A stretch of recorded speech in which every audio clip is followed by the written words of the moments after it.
मसीह shalom. प्रारंभिक जीवन। Graham stains का जन्म 1941 में ऑस्ट्रेलिया में हुआ था। वह कम उम्र से ही अपने ईसाई धर्म से गहराई से प्रभावित थे और दूसरों की सेवा करने का आह्वान महसूस करते थे। भारत में मिशनरी कार्य।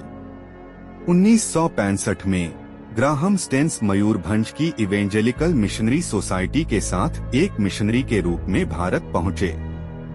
उन्होंने और उनकी पत्नी ग्लेडिस स्टेन्स ने मुख्य रूप से ओडिशा के आदिवासी क्षेत्रों में काम किया, वंचित समुदायों को चिकित्सा और शैक्षिक सेवाएं प्रदान की।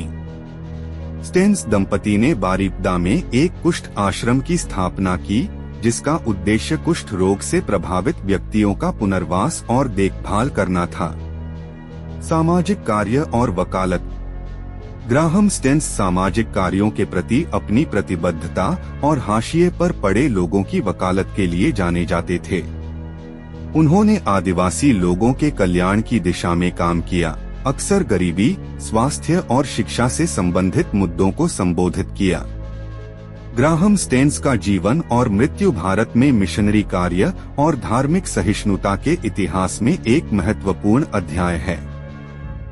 ग्राहम स्टेन्स को कैसे और क्यों मारा गया? ग्राहम स्टेन्स, एक ऑस्ट्रेलियाई ईसाई मिशनरी, को उनके दो बेटों फिलिप 10 वर्ष की आयु और टिमोथी 6 वर्ष की आयु के साथ 22 जनवरी को भारत के ओडिशा राज्य पूर्व में उड़ीसा में बेरहमी से मार दिया गया था। 1999।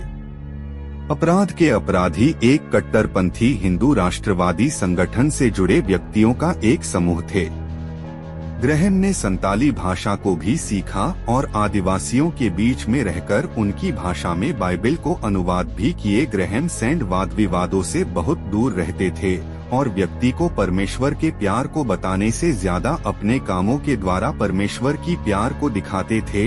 वह साइकिल पर सफर करते हुए उन छोटे छोटे गांव में जाकर कुष्ठ रोगियों को लाकर उनकी सेवा करके अपने आश्रम में रखते थे। एक दिन वही पास में गांव में सुसमाचार सुनाने के बाद तीनों ही लोग एक वैन में पिकनिक गए, क्योंकि उनके दोनों बाटे ऊटी में हॉस्टल में पढ़ते थे। दोनों ही बेटे उस वक्त छुट्टियां बिताने आए थे अपने पापा के पास, पर उन दोनों मासूमों को नहीं पता था यह इन दोनों की जीवन की आखिरी छुट्टियां होगी अपने पापा के साथ। और शाम को वही जीप में ही सो गए और रात में 50 से अधिक लोग अपने हाथों में जलती हुई मसाले, कुल्हाड़ी और डंडे लेकर उन तीनों पर आकर उन्हें खिलाड़ियों से हमला करके वैन की लाइनों को तोड़कर पेट्रोल डालकर वहीं की वहीं उन्हें जला दिया। जब उन्हें जला रहे थे वह चिल्लाने लगे, हमें महेलो, हमें मदद करो, प्लीज हमें सहायता करो, इस तरह मत करो। बहुत चिल्लिया, लेकिन उस दल ने उन पर करुणा नहीं की। ग्रैहम स्टैंड के लिए और यह 3 लोगों की जलकर राख हो गए को बताया गया कि उनके पति और उनके 2 बच्चे वही जल गए। हमलावरों ने उस वाहन में आग लगा दी जिसमें ग्राहम स्टेन्स और उनके बेटे मनोहरपुर गांव में कुष्ठ रोगियों के लिए एक शिविर में भाग लेने के दौरान सो रहे थे। हमले के पीछे का मकसद मुख्य रूप से धार्मिक था और इस गलत धारणा से प्रेरित था कि स्टेन्स ईसाई धर्म में जबरन धर्मांतरण में शामिल थे। इस घटना की भारत और अंतर्राष्ट्रीय स्तर पर व्यापक निंदा हुई। भारत सरकार ने अपराधियों को पकड़ने के लिए त्वरित कार्रवाई की और कई व्यक्तियों को गिरफ्तार किया गया और बाद में हत्याओं में शामिल होने के लिए दोषी ठहराया गया। 2003 में हमले के लिए जिम्मेदार कट्टरपंथी समूह के नेता दारा सिंह को अपराध में उनकी भूमिका के लिए आजीवन कारावास की सजा सुनाई गई थी। ग्राहम स्टेन्स और उनके बेटों की हत्या ने भारत में धार्मिक तनाव और हिंसा को उजागर किया और धार्मिक असहिष्णुता के मुद्दे पर ध्यान आकर्षित किया। यह घटना देश के इतिहास में एक दुखद अध्याय बनी हुई है, जो धार्मिक सद्भाव और सहिष्णुता को बढ़ावा देने के महत्व को रेखांकित करती है। ग्राहम स्टुअर्ट स्टेन्स 1941 से 23 जनवरी 1999 एक ऑस्ट्रेलियाई ईसाई मिशनरी और सामाजिक कार्यकर्ता थे, जिन्होंने भारत के ओडिशा राज्य पूर्व में उड़ीसा में आदिवासी गरीबों और कुष्ठ रोगियों की सेवा के लिए अपना जीवन समर्पित कर दिया। दुखद बात यह है कि एक क्रूर और विवादास्पद घटना में उनका जीवन समाप्त हो गया, जिसने अंतर्राष्ट्रीय स्तर पर ध्यान आकर्षित किया। इस घटना की भारत और अंतर्राष्ट्रीय स्तर पर व्यापक निंदा और शोक हुआ। ऐसी अटकलें थीं कि हमला धार्मिक रूप से प्रेरित था। संदेह था कि यह उन चरमपंथियों द्वारा किया गया था जिन्होंने स्टेन्स की मिशनरी गतिविधियों का विरोध किया था।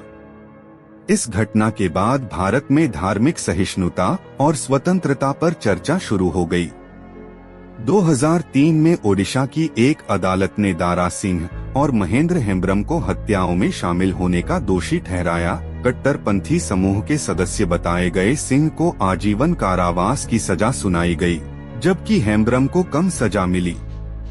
ग्रैहम की पत्नी जब भारत और उनसे पूछा, आपके पति और बच्चों को जिन्होंने जिंदा जला दिया उनके लिए आप क्या सजा देना चाहते हैं, ग्रैहम की पत्नी ने जवाब दिया, मैं प्रभु यीशु मसीह के प्यार से क्षमा करती हूं और मैं यह भी चाहती हूं कि प्रभु यीशु मसीह का प्यार जल्द ही उनको बदल दे और वह भी और माफी मांगकर और परमेश्वर की प्यार को समझ सके। इस जवाब को सुनकर पूरा भारत देश आश्चर्य हुआ में हो गया और उनके सेवकाई के कारण भारत सरकार ने उन्हें पद्मश्री अवार्ड से उनका पुरस्कार किया। मसीह प्यारे भाइयों और बहनों, ग्रैहम स्टेन्स ऑस्ट्रेलियाई मिशनरी थे।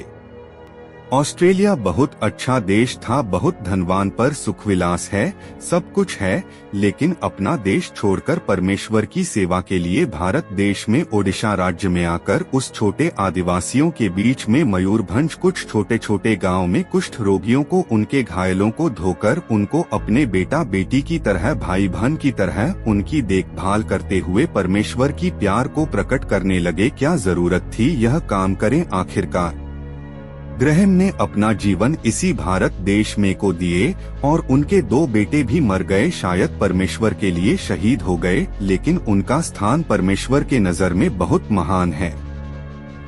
लाइफस्टाइल ने अपने जीवन के द्वारा यह बच्चन को साबित किया कि इस तरह मैंने तुम्हारे अपराधों को क्षमा किया है, उसी तरह तुम दूसरों को क्षमा करो। प्यारे भाइयों और बहनों, आज परमेश्वर आपसे नहीं कह रहा है कि तुम मेरे लिए मिसाल हो जाओ, परमेश्वर आपसे कह रहा है कि मेरा प्यार एक दूसरों को दिखाओ। कैसा दिखाएं? और सिर्फ चर्च जाने के द्वारा से प्रार्थना करने के द्वारा तय करे।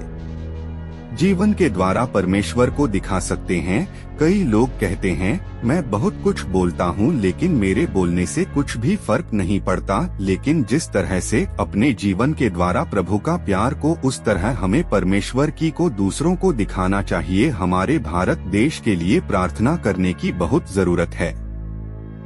23 जनवरी 1999 में एक रात ग्रैहम स्प्रेड थे, जब में सो रहे तो उनके बच्चों के साथ तो कुछ दल ने आकर ऊपर खिलाड़ियों से हमला किया और उस रात उनका वैन पेट्रोल डालकर जला दिया। आज इस तरह की घटना हर साल हर महीने कई हजारों लोग इस तरह परमेश्वर के लिए शहीद हो रहे हैं। मसीही प्यारे भाइयों और बहनों, सब मिलकर एक साथ हमारे देश के लिए, संसार के लिए प्रार्थना करना बहुत जरूरी है। सिर्फ हमारे लिए, हमारी समस्याओं के लिए नहीं, लेकिन जो कष्ट करके परमेश्वर की सेवा कर रहे हैं, सब कुछ छोड़ कर दिया, परमेश्वर की नाम की महिमा के लिए आगे बढ़ रहे हैं, उन सब के लिए प्रार्थना करना बहुत जरूरी है।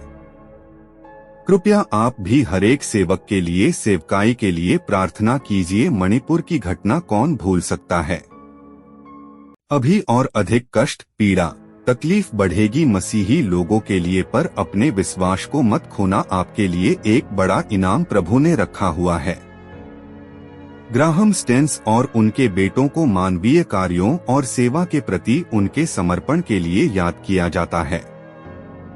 स्टेन्स परिवार के दुखद अंत ने धार्मिक स्वतंत्रता, सहिष्णुता और भारत के कुछ क्षेत्रों में मिशनरियों द्वारा सामना की जाने वाली चुनौतियों के मुद्दों पर ध्यान आकर्षित किया। क्या गलती थी खासकर उन 2 मासूम बच्चों की?